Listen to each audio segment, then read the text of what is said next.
Halo, kita ketemu di pembahasan mengenai dasar-dasar manajemen keuangan. Di pembahasan ini kita akan lebih fokus ke perusahaan manufaktur yang lebih kompleks. Nah, yang dimaksud dengan manajemen keuangan adalah seni mengatur keuangan perusahaan untuk mencapai tujuan perusahaan. Kenapa saya katakan seni? Karena cara setiap manajer keuangan dalam mengatur keuangan perusahaan itu berbeda-beda satu dengan yang lain. Cara handle masalah juga berbeda walaupun kasusnya mungkin sama. Nah, sekarang apa tujuan perusahaan? Tujuan perusahaan adalah memakmurkan kesejahteraan pemegang saham melalui peningkatan laba. Kenapa sih kok labanya meningkat lalu menyebabkan kemakmuran pemegang saham juga meningkat? Jadi yang perlu diingat itu yang diharapkan oleh pemegang saham itu ada dua. Yang pertama adalah dividen, yang kedua adalah capital gain. Dividen adalah pembagian keuntungan perusahaan kepada pemegang saham.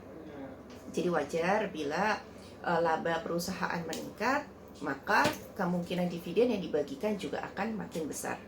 Nah, bagaimana dengan capital gain? Capital gain itu adalah selisih keuntungan yang diperoleh oleh pemegang saham dari kegiatan jual beli saham. Contoh, saya beli saham seharga 1.000. Kemudian harga saham ini meningkat menjadi 1.200. Kemudian saham itu saya jual dengan harga 1.200. Nah, saya mendapatkan capital gain sebesar Rp200. Nah, kalau keuntungan perusahaan ini terus meningkat, maka banyak orang yang menginginkan saham perusahaan ini. Banyak pihak yang membeli saham perusahaan ini, sehingga permintaan akan saham perusahaan ini terus meningkat. Kalau permintaannya meningkat sesuai hukum ekonomi, maka harga juga akan meningkat. Kalau harga terus meningkat, maka kemungkinan pemegang saham mendapatkan capital gain juga akan meningkat. Nah, sekarang kita akan bahas mengenai fungsi manajemen keuangan. Ada 5 fungsi manajemen keuangan. Yang pertama adalah forecasting dan planning. Tujuan forecasting dan planning ini adalah melihat kemungkinan kondisi perusahaan sekian tahun ke depan dengan menggunakan asumsi yang kita miliki saat ini. Nah, forecasting dan planning ini pertama kali dilakukan dengan mengumpulkan data mengenai kemungkinan penjualan yang akan terjadi. Kenapa harus penjualan dulu? Ya, karena penjualan ini adalah dasar. Dasar untuk apa? Untuk menentukan biaya yang mungkin terjadi sebagai akibat dari penjualan itu, sebagai akibat produksi yang meningkat atau menurun. Jadi yang pertama kali kita lakukan dalam forecasting dan planning adalah mengumpulkan data penjualan, data produksi. Kemudian baru menghitung biaya yang mungkin timbul akibat produksi atau penjualan tersebut. Nah, kontrol biaya ini bisa dilakukan melalui proses budgeting.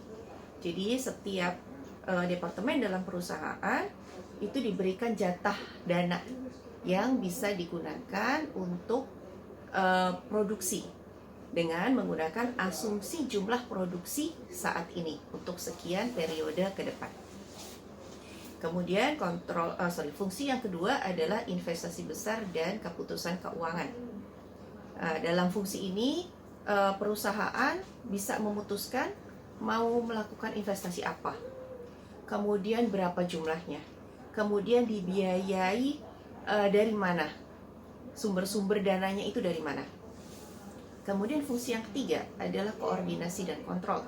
Di sini manajer keuangan atau departemen keuangan harus bisa berkoordinasi, bisa berinteraksi dengan departemen lain. Nah, terutama untuk proses budgeting tadi. Jadi departemen finance dalam hal ini harus bisa menganalisa apakah setiap departemen itu sudah menggunakan dananya dengan efisien. Apakah ada penyimpangan budget? Apakah ada penyimpangan?